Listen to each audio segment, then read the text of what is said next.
Are you going on a cruise? You've saved, planned, and prepared, and the last thing you want to do is waste your money on board. I put together a list of things I just won't do on a cruise. From packing and planning to dining and entertainment, we've simply found that some things are a waste of time and money for us. This list may be a little bit controversial, but it's okay if you don't agree. The point is to get you thinking about things that may or may not be worth it to you. The more information we can give you before your cruise, the better chance you will have to experience a perfect cruise vacation. Well, no cruise is perfect, but a wonderful cruise vacation. Oh, and we've got a bonus tip at the end that most new cruisers overlook, so be sure to stick around for that. I'm Sherry with CruiseTipsTV.com, and through over 20 years of experience cruising the world with my family, I help travelers with cruise planning, packing, and destination tips so you can create your dream cruise. If you enjoy this video, click subscribe, and we promise to keep you up to date on the best cruise tips and tricks. All right, let's do the list. For starters, I will never buy my drink package on board the ship.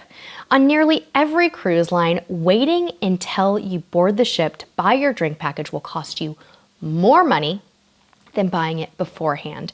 And it results in unnecessary money and time spent with the hassle when you should be enjoying your cruise. Another thing I won't do on board is book another cruise on board. To be clear, I may put down a deposit at the next cruise desk, but I am not going to actually book that cruise on the ship. On most cruise lines, I can visit the future cruise desk, put down a deposit, land some extra perks, all without choosing a specific ship or sailing date. Instead, I'll take the time I need to plan that next cruise and leave that to my travel agent when I get home. This next one may ruffle some feathers, but I simply don't play table games in the casino or play bingo on a cruise. Look, unless you're a high roller, the odds are stacked against you here. That's just the nature of casinos. Usually the house is the winner, am I right?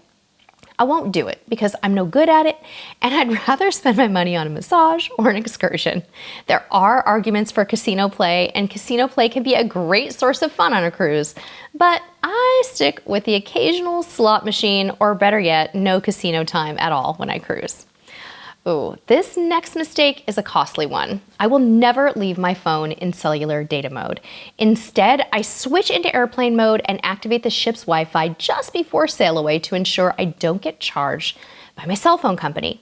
Neglecting to go into airplane mode can have dire consequences, and we have heard horror stories about people coming home to $1,000 phone bills just from this one mistake.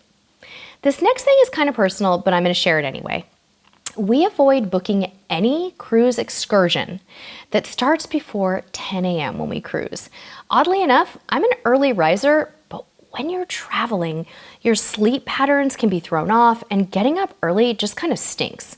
I've learned over the years that rushing off the ship is really a buzzkill for me and for my family. Add time changes to that if you're cruising in another area of the world, and early morning cruise excursions are a recipe for grumpiness.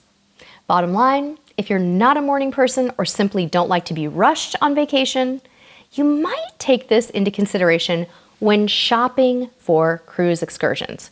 Avoid those 7 a.m. ones, they're the worst. Have you ever noticed how cruise lines position liquor bottles prominently in the windows of shops on their ships? While the prices may be lower than on land, and that duty-free discount may save you some money, here's why I don't fall for buying liquor on board. First up, you cannot enjoy that amazing discount on the supersized bottle of Grey Goose while you're still on the ship. The bottle of liquor that you buy duty-free will be held and delivered to your stateroom on the final night of your cruise. But more importantly, I have to deal with lugging it home, and that just adds to the overall stress of traveling home, especially if I'm flying, and who wants that on their debarkation day? So duty-free liquor is a no-go for me. Number 7 on the list, I just don't do art auctions. Yes, they offer free champagne. Yes, it's a fun way to shop for art, but time after time, I hear stories of how cruisers paid top dollar for an art piece only to find it cheaper at home. And let's be real, I know nothing about art, and I'm not going to pretend to while I'm on a cruise. So this is a skip for me. Number 8 is an oops I've made a time or two, but I try to avoid at all costs, and that is buying toiletries in the gift shop on a cruise. Yeah, I've forgotten my toothpaste a time or two, and I've run out of a sunscreen on more than one occasion, but I try really hard to pack the basics that I need on my cruise so I don't have to pay high prices for small quantities of stuff that I can probably just grab in port. Another shopping pitfall I avoid is buying watches or jewelry from those temporary sales kiosks. And don't get me wrong, I will buy jewelry from a shop like Effie or an actual jewelry shop on board a cruise. But with those temporary kiosks, I have to question if I'm really getting a deal. So yeah, I steer clear of the inch of gold promo event that is often offered on sea days. You've seen them, right? Last but not least, paying for extra entrees like lobster or upcharge steak in the main dining room just isn't my jam. If I want specialty dining, I'll pay to enjoy it in the specialty restaurant. But to me, paying for food in the main dining room just doesn't feel right. I'd rather go for a full steakhouse experience and just skip the upcharges on the MDR menu. I like the main dining room for what it is. It's free. Remember that bonus tip that I mentioned earlier? Here it is. I never, ever, ever wear brand new shoes on a cruise. Why? Well, it's super tempting to buy new clothes and new shoes for a cruise, and I often do that. But you have to remember you'll be walking a lot from location to location on your ship, and you won't have had the opportunity to break in those shoes on board. This rule for me doesn't just apply to dressy evening shoes. I've gotten some of my worst cruise blisters from seemingly comfortable sneakers and sandals. Just trust me on this one. Wear in your shoes before your cruise. Just wear them around your house for a few weeks because nothing ruins a cruise day like sore or blistered feet. All right, it's your turn.